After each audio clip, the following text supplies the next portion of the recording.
messieurs, bonjour. Tout un plaisir de vous retrouver pour votre émission débat 100% Bénin.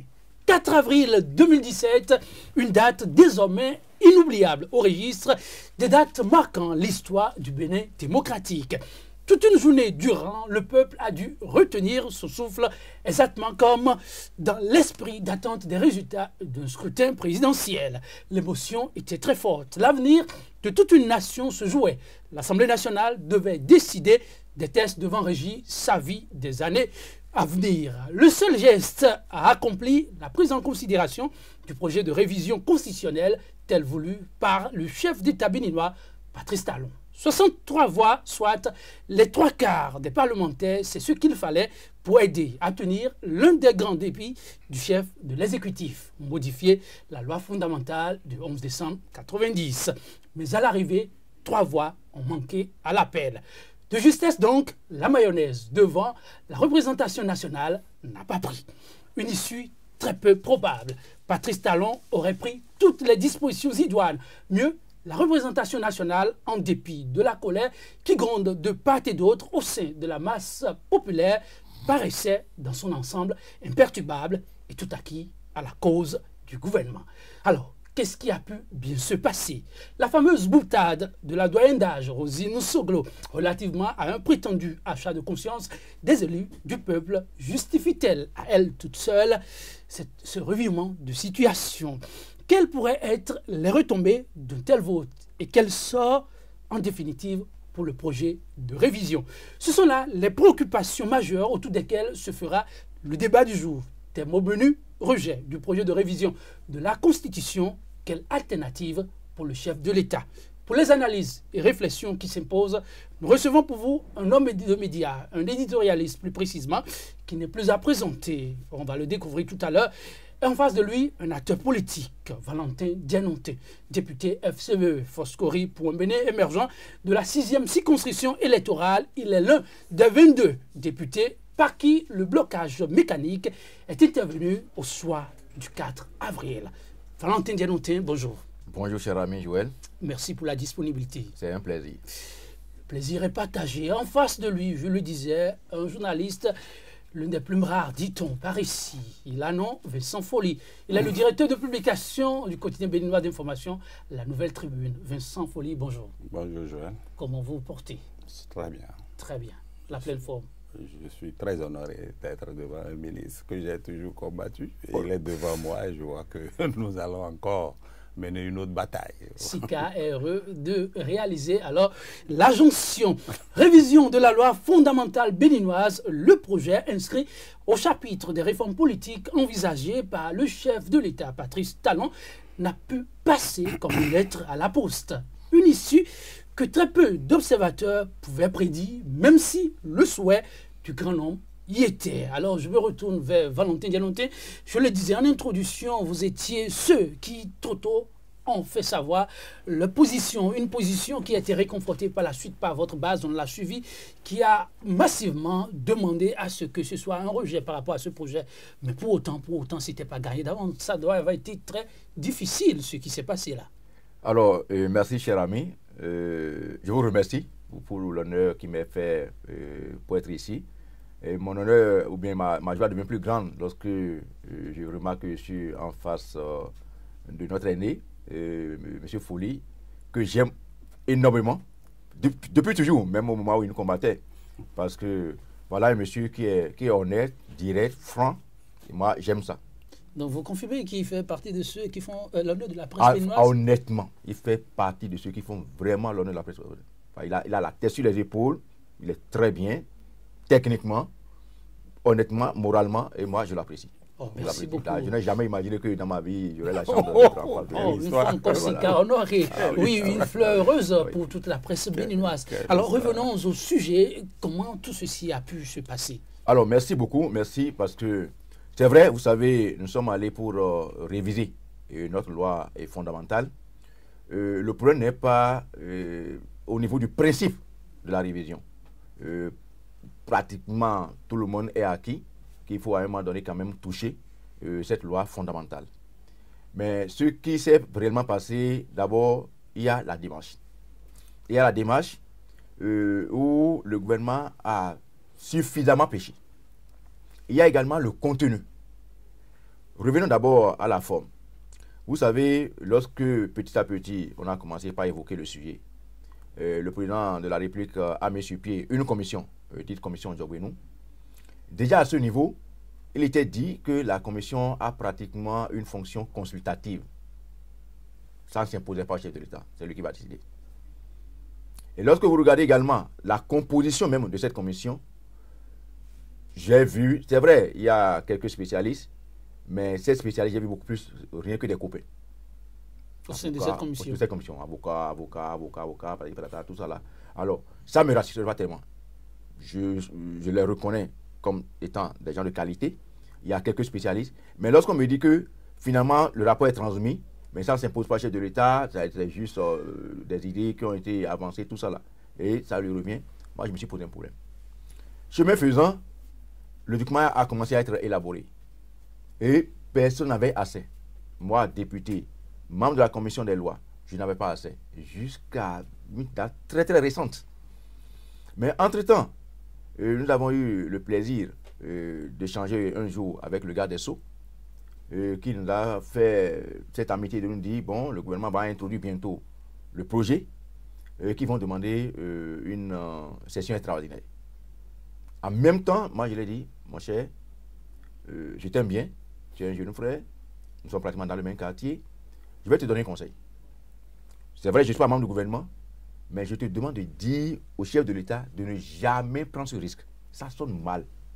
De dire on va envoyer la révision de la Constitution à l'Assemblée et demander une session extraordinaire. En quoi cela vous gêne? Ça me gêne énormément, et pour cause. Vous savez, la Constitution, c'est la loi fondamentale. C'est la loi qui va régir la vie de toute une nation sur une période indéterminée. Regardez, le budget national a une durée de vie seulement d'1 an. Et pour pouvoir voter le budget, on consacre 3 mois. La session budgétaire dure 3 mois. Voyez-vous? Même il y a de simples lettres, de simples lois, des lois ordinaires que nous étudions. Parfois, on demande même des séminaires. Nous allons même faire des séminaires. Pour des lois ordinaires. Pour des lois ordinaires, une seule. Maintenant, vous allez prendre la loi mère, la loi des lois, la loi fondamentale. Et vous demandez que ça soit étudié en session extraordinaire. Pourquoi en session extraordinaire? Ça, moi, franchement, ça me dérange. Et c'est ça qui a fait que lorsque la lettre a été transmise le 15, à la lecture, j'étais le premier à réagir à l'Assemblée nationale. Pour dire, mais demander au président de la République, mais pour notre propre crédibilité, la crédibilité de l'Assemblée, de l'institution parlementaire, est-ce que ça fait sérieux ça? De dire que nous allons examiner la Constitution en session extraordinaire. Mais comme si ça ne suffisait pas, et comme soit les gens comme nous, quand on donne des conseils, systématiquement on dit que c'est des opposants qui parlent, c'est comme ça ne suffisait pas. Au lieu de demander seulement une session extraordinaire, on a demandé une session extraordinaire en procédure d'urgence. Mais ça devient une injure même à l'institut parlementaire. Pourquoi c'est qu'est-ce que c'est urgent? Qu'est-ce qui est précisément? Mais lorsqu'on parle de procédure d'urgence, c'est ce que les gens ne comprennent pas. Moi, j'entends des gens bavarder là. À l'Assemblée nationale, lorsque un dossier vient dire c'est en procédure d'urgence, c'est tous travaux cessants. Ça veut dire que lorsque c'est affecté à la commission, on demande en même temps à la commission, vous avez besoin de combien de jours pour faire? Il peut vous dire 24 heures. Il peut dire 48 heures. Donc on peut même aller jusqu'à faire un rapport oral. C'est ce que ça veut dire. Ça ne va pas. Et lorsqu'on parle de session extraordinaire, c'est 2 semaines. Même quand on dit 2 semaines, c'est ronflant. En réalité, c'est 8 jours. Parce que dans la semaine, nous travaillons lundi, mardi, jeudi, vendredi. Fois 2. Tout ceci s'est joué, et c'est vrai, la procédure d'urgence a été battue en brèche, on a suivi, mais à l'arrivée, il fallait que la plénière se prononce. Et là, on a retenu, tout le peuple a retenu son souffle, comme je le disais. Et pour beaucoup, quand même, à ce stade, avec la configuration qu'on voyait et le travail battu, pour finir, par le chef de l'État qui avait annoncé décembre 2016, fin décembre 2016, et la suite. Donc, on a pris du temps pour préparer quelque chose, en tout cas. Mais on a été aussi surpris, en tout cas, beaucoup ont été surpris de constater que c'est ce résultat que ça a finalement donné. Qu'est-ce qui a vraiment bougé le soir là? Non, vous voyez, c'est une fois encore, Dieu aime ce pays. C'est Dieu? J'en arrive. Dieu aime ce pays, Dieu existe, et Dieu a prouvé encore qu'il est Dieu. C'est-à-dire que personne ne doit se mettre à la place de Dieu. Oui, les gens ont été trop confiants. Et trop confiants, trop suffisants. Valentin Dionté, il paraît que c'est la clé du succès. Il faut être confiant dans ce que l'on fait. Non, il faut être confiant dans ce que l'on fait. Mais il ne faut pas multiplier les choses par zéro. Il ne faut pas se croire que ça dit on peut tout, on est compétiteur né, on est ci, on est ça, et donc c'est fini, on décide, ça passe. Non. Pendant que, vous savez, on dit chez moi, lorsque vous cherchez la racine d'un arbre, il y a d'autres qui sont en train de chercher la feuille. Il faut croire que tous les autres là, ils ne réfléchissent pas, ils ne peuvent pas faire quoi que ce soit. Et comme les gens le disent habituellement, même le chiffre 0 a sa valeur. C'est vrai, ils ont pris assez de dispositions, ils sont tellement convaincus de leur affaire, où certains, on les prend encore pour des rebelles, bon, il ne faut pas les écouter, non, on a l'effectif, on a ci. Et j'ai même écouté beaucoup de choses, même à l'Assemblée le jour, là, le mardi, où les gens disent, bon, ce qu'on a fait pour mettre le bureau de l'Assemblée là, avant on était seulement 42, aujourd'hui on est plus nombreux. Alors, dites-vous, vous voyez, je dis dans la démarche même déjà, lorsqu'on a saisi l'Assemblée nationale, on a envoyé le dossier. Le dossier a été examiné en commission des lois. Chacun de nous a eu le dossier, on a lu. Nous sommes allés, nous avons demandé à informer. Et d'abord, dès le début, moi je réclamais ça déjà. Pour dire, il faudrait qu'on ait une démarche comme la démarche, celle relative à l'étude du budget, où nous allons appeler toutes les spécialités, toutes les sommités pour venir, la société civile, les différentes corporations pour venir étudier. Apparemment, on dit non, on n'est pas encore à ce niveau-là. Mais tout au moins, on nous a autorisé à aller sur le terrain. Mais je vous dis la vérité, il n'y a pas cette partie du Bénin où les gens vont me dire que les gens ont accepté. C'est des histoires. Et les images qu'on a suivies, même sur certaines... Il y a même des endroits où les gens ont été même chassés. Et c'est ceux-là qui viennent maintenant à l'Assemblée dire que oui, c'est leur peuple. C'est pas sérieux, franchement. Nous sommes des représentants du peuple. Moi, c'est là où ça mérite. Nous sommes des représentants du peuple. Nous sommes des parlementaires, nous sommes des représentants. On ne peut pas quand même venir dire le contraire de ce que le peuple a dit. Alors, c'est vrai. On peut me dire non, les gens, leur problème, ils ne connaissent pas grand-chose. C'est pas la condition tellement, c'est les conditions de vie, les gens vivent mal, c'est ça qu'ils n'ont parlé. Ils vivent mal. Et vous croyez que c'est quand on va arriver à la condition qu'ils vont mieux vivre? Alors, on est revenu. Donc, on a tout le monde, on a eu cette information-là. On a fait des réunions. Enfin, ce que je maîtrise mieux au niveau des FCE, par exemple. Nous avons dit, bon, d'abord, allons d'abord, ne dites pas que nous allons en entendre pour dire oui ou non. Entendons-nous, rendons compte de notre départ. Et tous, on dit vraiment chez nous, il y a ci, il y a ci, il y a ça. Mais c'est nous qui sommes les parlementaires, c'est nous qui allons décider. Moi, je suis désolé. Mieux, lorsque nous avons étudié, il y a des choses que je n'aime pas dire, mais on est obligé de le dire. Parce que quand les gens viennent devant l'écran ou bien viennent à l'Assemblée, ils disent des choses qui n'existent pas. Tu vois, pour plaire aux gens, tout ça là. En commission, lorsqu'on a étudié, c'est vrai, on a pris seulement les 3 critères. J'ai eu à dire, est-ce qu'on peut faire encore cette lecture-là aujourd'hui pour dire intégrité territoriale, la laïcité de l'État, la forme républicaine, est-ce que ça suffit? Étant donné que la Cour constitutionnelle a eu à prendre des décisions. On dit non, ça ne concerne pas ça. C'est ce que la Constitution a dit. Alors, moi je me suis tué. Je suis allé encore plus loin. Pour dire, mais voilà qu'on n'est pas rentré dans le document. Quand vous allez prendre seulement faire des définitions de certains concepts, et je l'ai dit encore en plénière, vous faites seulement des définitions de concepts là, pour dire bon, c'est recevable. Ça pose un problème. J'ai dit, on a qu'à mettre alors dans le document, pour que moi je sois rassuré là, une recommandation comme quoi nous allons recourir à toutes les composantes de la nation. Mettons ça comme recommandation d'IA. On me dit encore non, c'est pas à ce niveau-là. Moi je suis désolé, je ne peux plus. Franchement. Parce que j'ai lu, je sais qu'il y a des choses graves dans cette constitution. Il y a des dispositions liberticides dans cette constitution. Il y a, pendant qu'on me dit qu'on veut diminuer le pouvoir du chef de l'État, j'ai vu qu'on a renforcé, on a bétonné le pouvoir du chef de l'État. Valentin Dianontin, oui. On va très rapidement évoluer avec votre permission. Avant que je ne donne la parole à Vincent Folly, dites concrètement comment ça s'est joué pour qu'on ait le résultat qu'on a eu là. 13 députés FCBE qui ont apporté leur caution, c'est important, certes, mais ce n'était pas évident qu'il y ait cette cohésion-là. Que s'est-il passé? Voilà.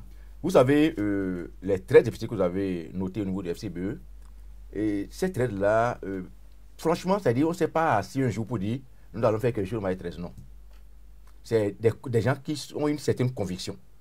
C'est des gens qui sont animés par l'esprit d'aider ce peuple à se libérer. Parce que tel que les choses sont conduites au niveau de l'Assemblée, au niveau même de notre intergroupe FCBE, parce que sont 29, on était 33, tous sont partis, ils sont venus, on est 29. Souvent, et ça c'est la pratique parlementaire, lorsqu'il y a des votes de loi, on se réunit pour dire dans quel sens on doit aller. Mais à un moment donné, nous avons pris un engagement à grand propos.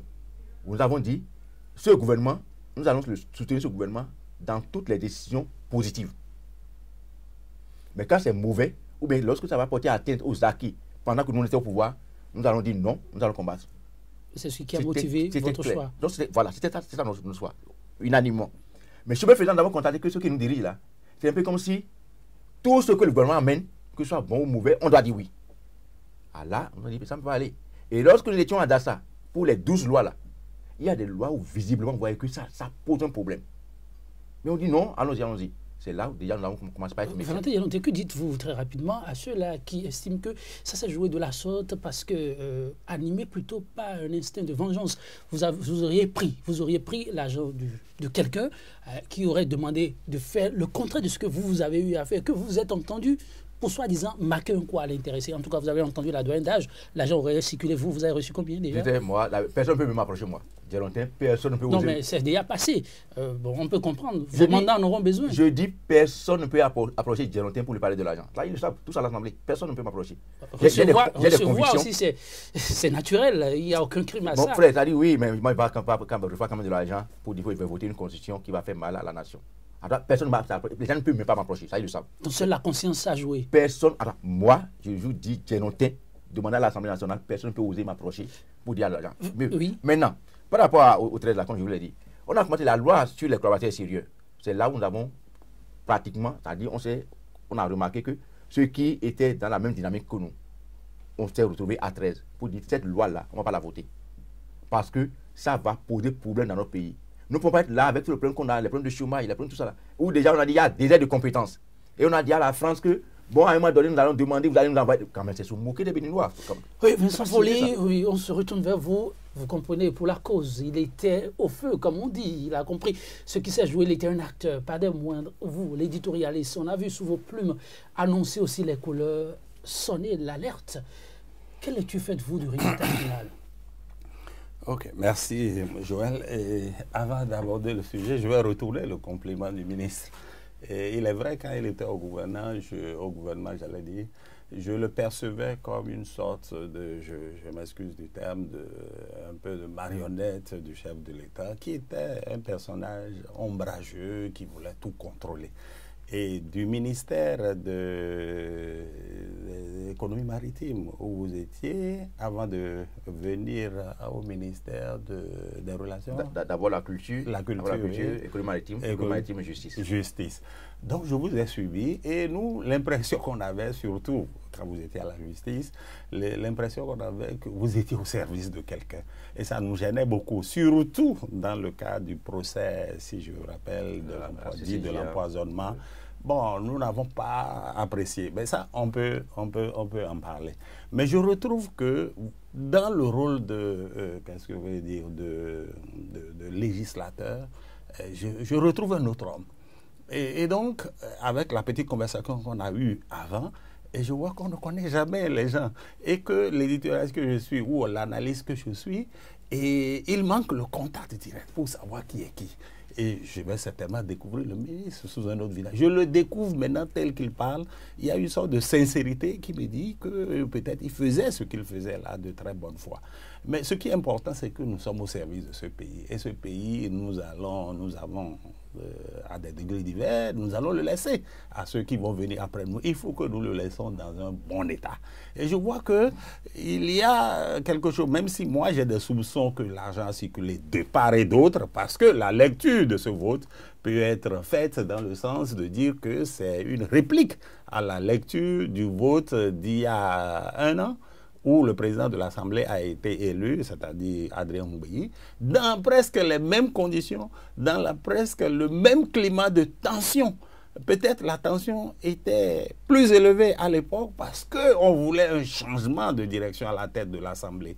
Et nous, on pensait que le ministre Kouché, qui avait des prétentions à la direction, était dans un rôle et que ça allait créer une certaine situation. Je vois que ce vote qui vient d'avoir lieu est presque la réplique, et le ministre pourra confirmer, la réplique de ce qui s'est passé. Est-ce que c'est vrai? Et je crois que ce pays, comme les gens le disent, Dieu l'aime, eh bien, on n'est pas les seuls sur terre. Mais nous sommes quand même sous la protection de quelqu'un qui dit à des moments donnés, ah non, il ne faudrait pas que les choses se passent de cette façon-là. Cela dit, je dis, le test constitutionnel, moi, pendant tout le temps que les gens ont discuté, nous, on a laissé ceux qu'on appelle les sachants s'exprimer, c'est-à-dire les hommes de droit. J'ai écouté le professeur Joël Aïvo, le professeur Salami, Et le bâtonnier, non, il n'a pas été bâtonnier, Maître Cicero Koué Abraham, qui a été président de la Cour suprême. J'ai écouté tous les juristes. Mais le droit, comme on dit, c'est le français, nous sommes en français, plus le bon sens. Donc nous avons tous étudié et on ne peut pas nous tromper avec un texte rédigé en français et avec notre bon sens, on peut comprendre. Ce texte de constitution n'est pas celui qu'on devrait avoir. Nous qui avons mené cette lutte contre les révisions opportunistes, je rappelle au ministre que les révisions opportunistes ont commencé depuis les années Kérékou. Nous, on a lutté pour qu'il n'y ait pas de révision pour un 3e mandat. J'ai fait ce combat avec le groupe Élan, ceux qui vous ont rejoint après au gouvernement. Moi, ça ne m'a pas empêché d'être l'ami de Rekia. Après, quand elle est restée au gouvernement, on est restés très amis. Mais on a fait cette lutte contre vous. Parce que ce qui gênait fondamentalement dans le test du président Boni Yayi, c'était qu'il y avait des dispositions qui nous inquiétaient. Ce qu'on appelle le référendum d'initiative populaire. C'était inquiétant parce qu'on a dit, quelque part dans une des dispositions, on a dit que 1000 personnes dans un département peuvent demander à reviser la Constitution. Nous, on avait vu qu'il y avait un piège. Et c'est pourquoi moi, j'ai mené ce combat. Des pièges, cela dit, ce test qui est devant nous contient des pièges. Voilà, oui. Contient des pièges. Des pièges, il y en a eu suffisamment et des constitutionnalistes avérés en ont aussi souligné. Oui. Mais autour du vote qui s'est joué, si on a constaté un certain unanimisme au sein des FCBE, il y a eu aussi d'autres surprises qu'il faut noter. Avant de revenir sur ces surprises, je vais me retourner très rapidement vers Valentin Dianoté parce qu'il s'agit du devenir après ce vote. On a vu un communiqué des FCBE qui, ma foi, éclate le groupe parlementaire FCBE. Ça rime à quoi? Alors merci. Avant d'en arriver là, permettez-moi de dire rapidement 2 mots par rapport à ce que le doyen Fouli a dit. Oui, effectivement, beaucoup de gens ne me connaissaient pas. C'est vrai, j'ai été très fidèle et très loyal au président Yayi Boni. Du coup, beaucoup de gens parlent de moi sans me connaître et on met le cliché. Comme me voilà, c'est Yayi, point barre. Voilà le garçon de course de Yayi Boni. Tout ça là. Et si vous pouvez demander aux collègues qui ont fait le gouvernement avec moi, celui qui parfois dit la vérité flash au chef de l'État, même en conseil des ministres, c'est bien moi. Il se fâche. Mais j'ai une loyauté indescriptible et une fidélité. Et lorsque je me sens convaincu dans quelque chose, je le fais. Mais parfois, je dis la vérité, mais je ne peux pas quand même mettre dans le marché pour mal parler de mon patron. Non, possible, oui. Alors, c'est vrai, il n'est pas le seul, il y a beaucoup de gens comme ça. Bref, je reviens à votre question. Et au niveau des FCBE, comme je l'ai dit, nous avons 3 groupes parlementaires. Et nous avons formé quelque chose qu'on a appelé l'intergroupe, qui regroupe les 3. Et c'est ça que dirige Oklola. Et je vous ai dit que c'est depuis la loi sur les coopérations extérieures que les 13 là, nous sommes démarqués pour dire, non, on n'est pas bêtes, on sait que même 13, on vote contre, ça va passer. Mais l'histoire aura retenu que ces gens n'ont pas voté.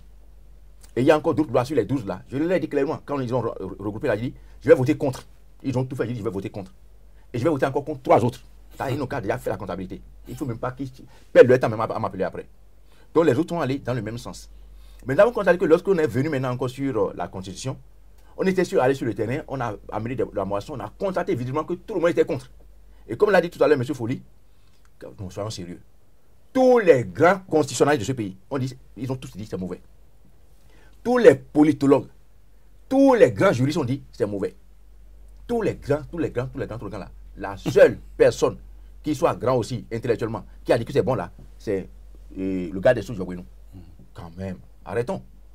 Tous les grands politiciens, même le vieux là, Tévo Ejire, il dit c'est mauvais. Celui qui est le père de notre constitution aujourd'hui, qu'on dit là, Aranzo, il dit c'est une des incongruités. Donc c'est une sanction, ce communiqué? Le communiqué là? Oui. Non mais justement, mais écoutez, nous on ne va pas nous prendre pour des godillots, mais pour des gens, mais vous l'avez suivi à l'Assemblée là? Ou même chacun, il prend la parole, c'est pour tirer sur nous, on n'est pas ci, on n'est pas ça. Mieux, écoutez, nous, les gens ne peuvent pas pour des intérêts inavoués nous manipuler. J'ai dit, nous avons pris une décision à grand propos pour dire quand c'est bon, on soutient, quand c'est pas bon, on ne va pas soutenir. Si les gens ont des problèmes pour négocier des postes, ils n'ont qu'à négocier leurs postes. Si on a fait des promesses, qu'il y a des gens pour nous, j'ai appris qu'il y a des gens qui déjà ils vont être présidents de la Cour constitutionnelle, des gens qui vont devenir ministres, des gens qui vont devenir ceci, des gens qui vont avoir des marchés, ils sont libres. Donc, faire un éclatement des FCBE ou de l'intergroupe tout au moins. Non, ce n'est pas un éclatement des FCBE. Nous demeurons FCBE, tu sais, moi, je ne me prostitue pas. J'ai été élu sur la liste FCBE, je vais rester FCBE jusqu'à la fin de la mandature. Vous et les 13, Et les 13, 12 autres. Il n'a rien à faire. Et puis, même les autres, qui sont toujours sur les 29, 13, il reste quoi? Il reste 16. Oui. Ils sont toujours FCBE, je suppose. Mais on ne va plus jamais parler d'intergroupe. Plus jamais. Plus jamais. C'est-à-dire, chacun va rester dans son groupe parlementaire. On ne va plus le mettre. Parce que c'est ça que le problème. C'est parce que nous sommes ensemble qu'on nous voit fort. Et on va montrer, on va dire au gouvernement, oui, nous les maîtrisons, nous les dominons, tout ça. C'est terminé. Parce que sur les 3 groupes là, Oui. les 13 là, il y a 5 dans un groupe, 5 dans un groupe, 3 dans un autre groupe. On Si n'a nous pas, quittons- tiré que de leçons au niveau de la FCBE. Le gouvernement en a aussi tiré. Vous avez suivi le garde des Sceaux qui parle de traîtrise. Parce que si on a eu 22, il n'y a pas que le fait des voix portées par la FCBE, ni par le suppléant de candidat Zanaï, le ministre qui a ensuite quitté la BAC, ni par le vote de la doyenne d'âge. Il y a eu 2 votes qu'on ne saurait passer sous silence. Il s'agit du vote du député ABT, l'un des députés ABT. Il y a aussi le suppléant du ministre de l'Intérieur, Sakalafia. Oui, l'éditorialiste a observé tout ceci. Sous quel angle? Mais le ministre lui parle de traîtrise. Oui, avant de venir au ministre, je veux revenir à ce que M. le ministre a dit et reconnaître que nous, les commentateurs, nous n'avons que, avant de commenter, avant d'analyser, il faut les faits. Moi, j'ai fait 2 éditoriaux. Premier, j'ai dit un vote historique et j'ai salué le vote qui a eu lieu le 4 avril. Et j'ai dit, voilà, il y a eu un sursaut. Et lorsque les noms commençaient à circuler sur WhatsApp, je n'ai pas voulu publier parce qu'on ne sait pas, parce que c'est des noms. Et si on dit que tel a voté, tel n'a pas voté, voilà, ça peut entacher. Donc, mais on se disait, en regardant les noms, la configuration, on se dit, c'est une partie du pays qui a voté plus quelques-uns. Et ça m'inquiétait. Et j'ai écrit un autre éditorial aujourd'hui où j'ai parlé d'un groupe hétéroclite, et je m'en excuse, et j'ai dit sans âme. C'est-à-dire, j'ai dit que ce n'est pas un groupe qui s'est constitué sur la base d'une, comment on peut dire, d'une idéologie, voilà, d'un idéal, que c'est des gens qui se sont regroupés, parce que les rumeurs nous parviennent que vous seriez allé chez l'ancien président. Alors, on fait quoi avec ces rumeurs? Ben, sans l'écrire, nous, on nuance notre pensée. Mais je suis avec vous maintenant prêt à nuancer et dire que ce groupe a bien une âme. Vous avez prouvé que depuis Grand Popo, vous étiez prêt à voter ce qui était bon. Et si vous rejetez, vous avez fait allusion à Dassa. Et nous, notre journal a été le premier à nous interroger sur le séminaire de Dassa pour dire que voilà des lois qui auraient pu être présentées par le gouvernement comme projet de loi. Je ne comprends pas que ce soit des propositions et que c'est des députés qui font des propositions de loi sur, par exemple, le renseignement. Le renseignement, qui est l'auteur du renseignement dans le pays? C'est l'exécutif. Je ne comprends pas pourquoi c'est un député et le député Bako. J'ai eu de longues discussions avec lui pour dire, mais d'où vient cette loi? Et il m'a dit, oui, j'ai été ministre, j'ai vu des choses. J'ai dit, mais non, c'est pas vous. Ça doit être l'exécutif. Alors, la loi sur les propositions de loi, par exemple, sur le renseignement, aurait dû être un projet de loi. Mais le gouvernement fait comme vous. Vous aviez fait à l'époque où, au lieu de passer par la Cour suprême, vous savez que le projet de loi doit passer par la Cour suprême et ça prend du temps, vous dites, bon, vous faites endosser les lois par... vous avez compris, le groupe par le député. Par les députés, et ça devient une proposition et ça va plus vite. C'est de bonne guerre. Nous sommes en politique et la politique, c'est aussi une manière de chercher les solutions. On a vu le député, l'ex-député Saka, Saka qui est devenu directeur de la CEB, comment il s'appelle? Chabisika. Il faisait beaucoup il prenait en compte beaucoup de propositions de loi qui auraient pu être des projets de loi. Vous êtes rassuré par rapport à l'image, oui? Je suis rassuré par rapport à ce que je dis. Et je dis, le ministre, j'ai écouté le conseil des ministres d'hier, le point de presse, le ministre a dit, oui, que le président a pris acte de la décision et qu'on dit, voilà, le projet, au moins qu'on a reconnu que ça n'avait pas de caractère opportuniste. Moi, je dis, mais le gouvernement se console comme il peut. Mais le ministre, lui, et sur Radio France, je parle du ministre Diogbenou, a dit oui qu'il y a eu des trahisons sans nommer. Or, le fond du problème, ce n'est pas des trahisons. S'il y a eu trahison, il faut qu'il cherche l'origine de cette trahison. Comment expliquer le test est mauvais. Un député ABT qui rejette cette proposition de loi, un suppléant de ministre encore au gouvernement. Est-ce que vous savez si cette loi, ce projet de loi a été véritablement discuté en Conseil des ministres, sans doute. Parce que ce qui est arrivé après, à savoir la démission du ministre Azanaï, ne serait pas arrivé. Parce que lui, son suppléant, a pu dire certaines vérités sur ce projet de loi en disant que son mentor, je veux parler du ministre candidat Azanaï, n'était pas d'accord. Donc, il y a eu certainement un moment où on a lu le projet devant vous. Mais regardez, dans mon éditorial d'aujourd'hui, je parlais encore des ministres, de comment le gouvernement a géré le projet. Qui a-t-on vu derrière ce projet? Seul le ministre Diogbenou.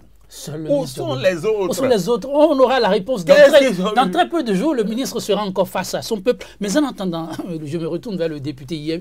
Ministre, le ministre aujourd'hui, votre collègue, je vais parler de Diogbenou, se désole de ce que malheureusement le gouvernement ne saurait accompagner les partis politiques sous l'angle de financement. Vous êtes membre de la commission des lois. Il faut forcément la révision de la Constitution pour penser au financement des partis politiques. Je ne crois pas. Je ne crois pas. Mais avant même de répondre à la question, oui, je vais rapidement évacuer définitivement quelques soupçons. Oui. Effectivement, certains ont pensé que c'est, et même M. Folli l'a dit, que nous avons voulu prendre notre vengeance parce que nous on a tenté sans pas réussir. Honnêtement, on n'est pas dans cette logique. Et mieux, ceux qui pensent que Yaïbouni est derrière, Yaïbouni, c'est pas vrai. Et je vais vous dire toute la vérité aujourd'hui. Allez-y. On a fait une réunion à l'Infosec. À l'FCB, on fait tout le temps des réunions parce qu'on est en train de préparer notre congrès.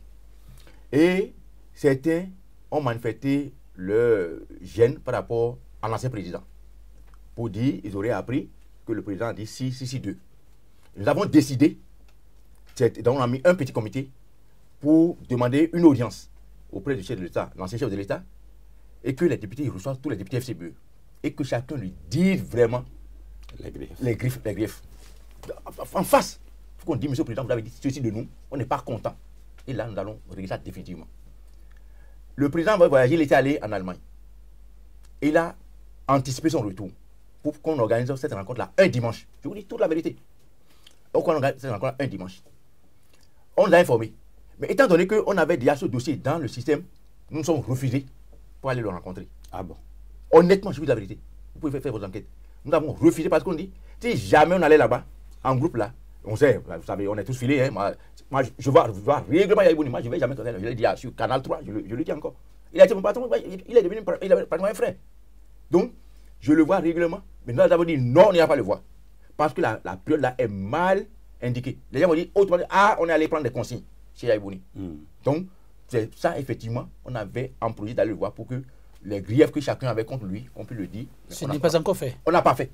Et on a laissé que cette période-là passe d'abord. Donc, on n'a reçu aucune consigne de Yaïbouni. D'abord, il ne faut même pas. Parce que les gens, nous, les traites là, je ne sais pas que tout le monde le porte vraiment. Il y a chacun a ses griefs, pas le parti, les gens continuent de nourrir même des appréhensions par rapport à ça. Alors, par rapport à ma question maintenant. Mais par rapport à votre question. Vous voyez, quand j'ai entendu, j'ai écouté également le ministre sur RFI, tout ça. Vous voyez, et le non-nia. Qu'est-ce que ça signifie? Quand c'est mauvais là, c'est mauvais. Vous savez, ça prouve même qu'il y a un problème au niveau du gouvernement. Il n'y a pas la cohésion. Quel problème? Il n'y a pas la cohésion gouvernementale. Donc ce que le ministre a dit ne reflète pas l'esprit de l'équipe. Non, et vous savez, je l'ai dit à la plénière, quand on me dit que ce document-là, que c'est après 3e lecture, que c'est envoyé à l'Assemblée, j'ai dit si c'est ça, le président a bien raison de dire qu'il y a déjà des compétences. Au Bénin. Ouais, un document émaillé de fautes. Un document où on a même déjà annoncé des articles qui sont touchés. Et vous allez à l'intérieur, ces articles-là, vous ne les trouvez plus. Il y a des articles qui n'ont pas été annoncés et qui se sont retrouvés finalement dans le document. Ça, franchement, si c'est après 3e lecture. Ne faites pas dire à ceux qui disent que c'était un véritable chiffon qu'ils ont raison. Mais non, moi j'ai dit, et devant en commission, et devant même dans un débat contradictoire avec Ordonnance à la latin, que c'est un devoir bâclé qu'on doit rejeter. Je l'ai dit, je ne m'en cache pas. Franchement, moi j'ai lu. Il y a même des députés qui bavardent là, qui n'ont même pas lu. J'ai lu vraiment. Oui. Donc, ça prouve qu'il n'y a pas de cohésion gouvernementale. Un. Et de deux, ça prouve que ce document n'a pas été porté par le gouvernement. Et je rejoins M. Folli. Parce que vous savez, de tout temps, je ne m'en veux pas à Diogbenou. Peut-être qu'on va me dire que j'ai joué le même rôle auprès de Yaïbouni. Et c'est pourquoi je suis mieux placé pour lui donner des conseils. Vous savez, voilà par exemple un document. De tout temps, c'est vrai, on va me dire qu'il est ministre chargé des relations avec les institutions. Pour un document aussi important, alors qu'il y a même des ministres qui sont de véritables politiques là, ils ne peuvent pas venir à l'Assemblée sans cela. C'est ça. Et même si c'est en commission, même en commission, et même après la commission en plénière, j'étais sûr que le jour-là, il allait venir au moins à 3 à 5. Il est venu encore seul. Donc il est tout seul avec ses cadres. Vous pensez évidemment que le ministre de l'Intérieur, qui est un politicien fin. Si le ministre de la Défense n'avait pas démissionné, il est également là. Il y a le ministre du Commerce, qui est également un politicien fin. Tout ce monde-là, donc ils n'ont plus rien à accompagner. Donc ça veut dire que finalement, c'est problème. Il y a problème. Mais il y en a qui s'inquiètent, Vincent Folly, et j'imagine que l'éditorial suit ceci de très près. Parce qu'il y a des voix qui s'élèvent comme quoi, avec ce rejet, eh bien, le gouvernement aura du mal à réaliser son PAG. Or, le peuple en a besoin pour mieux se porter. Non. Les députés ont-ils vraiment bien fait en allant vers ce rejet? Écoutez, la constitution d'un pays n'a rien à voir avec le développement. Nous, on a combattu le système Yaya à l'époque. Permettez-moi d'organiser le développement, c'est ce qu'on disait. Et je crois que le ministre peut encore confirmer aujourd'hui, aucune constitution n'empêche quelqu'un de développer. La Grande-Bretagne, est-ce que vous savez, ce pays qui s'appelle la Grande-Bretagne, la mère des démocraties, n'a pas de constitution écrite. La Grande-Bretagne n'a pas de... Ce sont les descendants qui sont allés en Amérique qui ont écrit, après les Français, la première constitution du monde en 1742. Alors, donc, qu'est-ce que l'on veut dire? Dans une constitution, ce n'est que la manière dont nous envisageons les lois. C'est la mère de toutes les lois. Ce n'est rien d'autre que ça. Donc, ce n'est pas la Constitution qui fait le développement. Le PAG est là, laissez-le là où il est. La Constitution doit rester là où elle est. La Constitution fixe les grandes lignes, les grands comportements du pays. C'est tout ce que ça fait. Donc, tout ce qu'on dit sur la Constitution, c'est des histoires. Le président Yahya avait utilisé cet argument. Et ce sont les mêmes. Aujourd'hui, le ministre Diogbenou, je me souviens, avait combattu ça. Bon, aujourd'hui, on dit, oui, il faut nous permettre de... Je crois que c'est des arguties des politiciens qui manquent. Non, je veux m'assurer qu'il s'agit vraiment d'arguties. Vous étiez au gouvernement, il le dit, vous avez sorti ces arguments hier. Est-ce que Djenonté, en parlant aujourd'hui, ne touche pas plutôt la réalité des faits et se rend compte plutôt qu'en l'état, c'est plutôt là des épines que vous avez mis dans la plante de pied du gouvernement, l'empêchant d'aller de l'avant? Honnêtement. Non, honnêtement. Vous savez, moi je suis souvent très direct. Et je suis sincère. Même lors des débats, que ce soit avec les 12 lois à Dassa, que ce soit même lors du titre de ce projet, même les gens qui sont les pieds, les cheveux, les ongles avec l'actuel régime, reconnaissent que quand je parle, je suis objectif. Même Nicolas Olé me l'a dit, ils sont nombreux à me le dire. Je suis très objectif. Tu sais, il n'y a aucun esprit de vengeance derrière cette histoire-là, je dis la vérité. Et même ça dit, je dis c'est très bien. La Bible dit, chacun moissonnera ce qu'il a semé. Qu'est-ce que la Bible vient chercher dans ce débat? Justement, la Bible dit, chacun moissonnera ce qu'il a semé. Qui a semé quoi et qui moissonne quoi? Non, justement, quand je vois les Diogbenou aujourd'hui, je dis Diogbenou, je vois les candidats Zanaï, tout qui sont dit là, si on ressort encore les mêmes trucs là, quand Diogbenou disait, même si on change une virgule, c'est sur cela. Vous voyez, c'est bien ça. Et aujourd'hui, quand on veut parler d'eux là, ils sont dans tous les États. C'est ça le pouvoir, la gestion du pouvoir, c'est ça. Les gens tiraient sur nous. Et c'est pas pour ça qu'on a accompagné. Vous, honnêtement, lisez le document, vous allez voir. Non, je l'ai lu. Lisez le document. Alors, bref, c'est pour vous dire que si déjà, même au niveau du gouvernement, des suppléants de ministres encore actuellement au gouvernement, ils ont eu le courage, à visage découvert. Vous voyez, c'est à cause de nous qu'ils ont dit, oui, on va faire vote public à la tribune, croyant que non, on va avoir peur. On va avoir peur. C'est à visage découvert. Vous avez, honnêtement, cher ami, ce que nous avons fait là, je dis le président de la République doit nous décorer. Voilà. Le président Talon. Vous. Moi, nous, les 22 là, même les 23 là. Mais le président de la République. Si vous pouvez jurer en ce qui vous concerne, vous n'allez pas jurer au nom des autres. Est-ce que ceci n'a pas été proposé, ce vote à visage découvert, juste pour voir ceux-là qui ont pris ce dont on a parlé et qui ne vont pas voter, ensuite les interpeller? Parce que si je prends pour une cause et que je ne fais pas, ça mérite une sanction. Non, peut-être que c'est une intimidation. Peut-être, c'est peut-être peut-être qu'ils ont pris des engagements ou tout ça, et on dit, bon, si on le fait, les gens ne vont même pas avoir le courage à visage découvert, ne pas peut-être poser là, tout ça là. Mais nous, je parle au nom des 13. Ça, c'est parce que je sais le rôle que j'ai joué. C'est des gens avec qui je suis tout le temps. Et nous, voilà, c'est là où les gens se sont fait prendre leur propre piège. C'est ces exercices-là. Nous, on avait déjà fait ces exercices-là une semaine avant. Les exercices à savoir, mais si on demandait de voter à visage découvert, pour pouvoir avoir le courage d'aller voter. Donc mentalement, tout le monde était prêt. Préparé, on était mentalement préparé. On allait jusqu'à dire, mais ça dit, plus comme le bruit courait depuis où, quand on était même à Dassa, on dit, ah, nous avons pris 100 millions, on a pris tout ça à dire. Mais qui sont ceux qui sont même prêts, même s'il fallait même cracher sur le milliard? Écoutez, le mardi là, quand moi j'allais à l'Assemblée nationale, J'ai lu sur les réseaux sociaux où les gens nous attaquaient pour les députés, ont pris de l'argent pour la TPLATA. Et j'ai répondu. Et j'ai dit que les gens publient. J'ai dit, mais il faut que les gens sachent que dans ce pays-là, il y a encore des gens de valeur. Il y a des gens crédibles. Et il y a des gens qui sont même prêts même à cracher sur le milliard pour défendre la nation. Nous, 13 là, on n'a eu aucun engagement financier. Ça, je vous dis la vérité. On n'a aucun engagement financier avec qui que ce soit. C'est une question de conviction. Parce que vous savez, je dis, on va décoller pourquoi. Simplement pourquoi. Vous regardez tous les soulèvements, les tensions sociales déjà embarquées. Quel miracle, par quel pouvoir le président Talon a pour arrêter la grève des magistrats? Il ne peut pas, c'est fini. Ils sont allés dans une grève illimitée. Les anciens, c'est vrai, il y a d'autres causes, tout ça. Et il y a d'autres qui sont prêts encore à rentrer dans la danse. Ils ne pouvaient pas. Et si nous avions voté, nous avions accepté. Le pays pouvait se produire? Oui. Aucun député ne pouvait rentrer. Donc vous êtes sûr? Non, mais il paraît que l'Assemblée était très sécurisée. Je dis, combien de policiers ils vont tirer sur qui? Mais vous voyez. Il paraît que les Béninois ont très peur des coups de feu. Hein. Quand ça tourne, ça détale. Dehors là, curieusement, moi, j'ai même pas su. Puis je sais que la radio émissive, je sais que nos pléniers sont en direct. Mais j'ai appris qu'il y a beaucoup de radios qui étaient synchronisées dans le pays jusqu'à Parakou, où les gens suivaient tout en direct. Et c'est là moi j'étais peiné quand j'entends nos députés dire, certains disent, ah non, on est député, ils n'ont qu'à faire l'effort pour être élus, pour venir ici. Oui. Non, c'est pas, soyons humbles. Soyons humbles, franchement. Donc vous avez eu ce pincement au cœur? Parce qu'on en a entendu dire que c'est après le vote qu'ils y vont rendre compte. Ils n'ont pas de... Honnêtement, ça m'a gêné.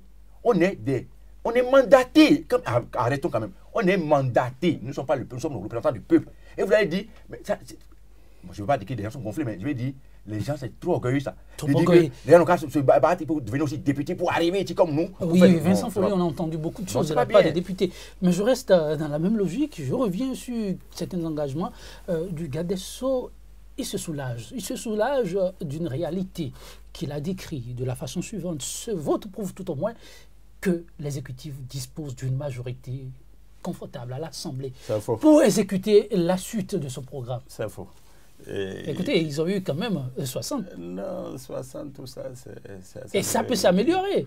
Oui, vous le savez, l'histoire de l'Assemblée. Tiens, on parle de 13 aujourd'hui, qui nous dit qu'il ne sera pas seul demain. Oui, mais je veux confirmer ce que le ministre a dit. Ils étaient trop confiants sur ce vote. Vous le trouvez? Président, le ministre, comment il s'appelle, Diogbenou, avait même dit que ce n'est pas à l'Assemblée que tout va passer. Ils étaient sûrs du vote des 3 quarts.